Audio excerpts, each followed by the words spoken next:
This is lesson 9 of my series on learning to fly FPV quadcopters using the FPV Freerider flight sim.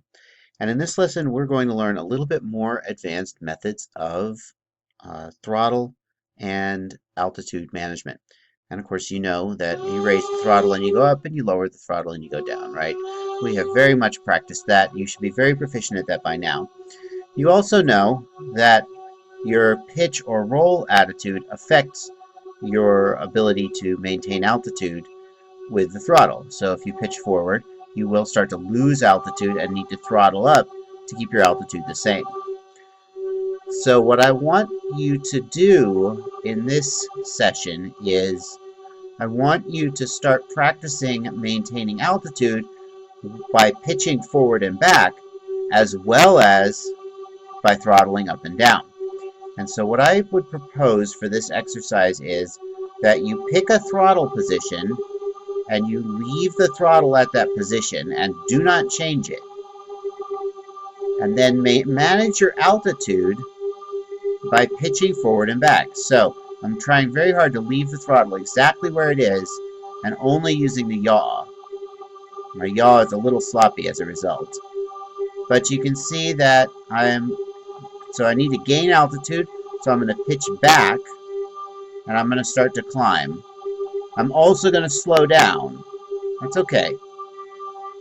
Now that I've gained some altitude, I'm going to pitch forward. I'm going to go faster, and I'm going to lose some altitude now as I'm going forward.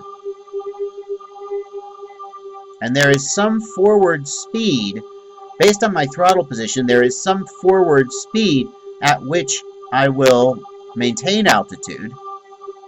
And if I pitch forward more than that, I'll start to lose altitude. And if I pitch back less than that, I'll start to gain altitude. See, I'm gaining altitude now? So, fly circles around the map. Leave the throttle where it is. Do not change the throttle position. And manage your altitude only by changing your pitch. And if you get very good at this, then eventually you can raise the throttle all the way up to full. And now the throttle is all the way on full. And I'm not going to change the throttle at all from full. If I want to go down, oh, I'm having a little bit of trouble here, sorry. If I want to go down, I will pitch or roll.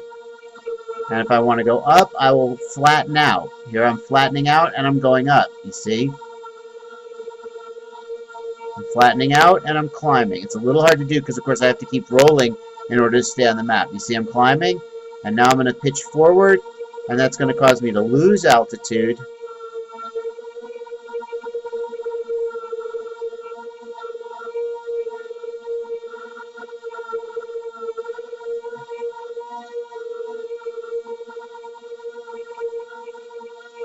And I'm losing altitude because I'm pitching and rolling. And if I flatten out by pitching back, I will climb and gain altitude. Okay, that's the drill. That's the drill for today. It's to practice changing your altitude not just by adjusting your throttle, but by also adjusting your pitch or roll. And that's going to create a lot more seamless turns and changes of pitch. So for example, if you're flying along and you curve hard, you're going to drop unless you also increase the throttle. And this is going to help make that a lot more intuitive. So here I am flying along the ridge, and if I make a sudden right turn and I don't want to lose altitude, I have to increase my throttle. And I'll fly along the ridge again.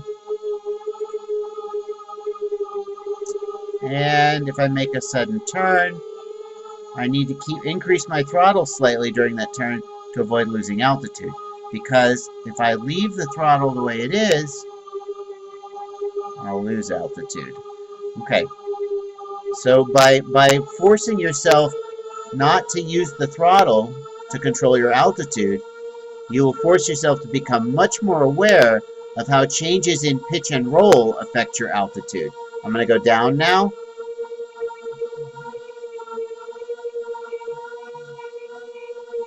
And I'm going to come up.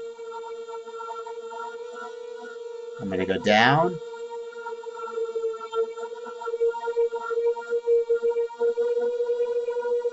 Woo! That was a close one. And I'm going to come up. All right. That is your drill for this lesson. Practice that, and I'll see you next time.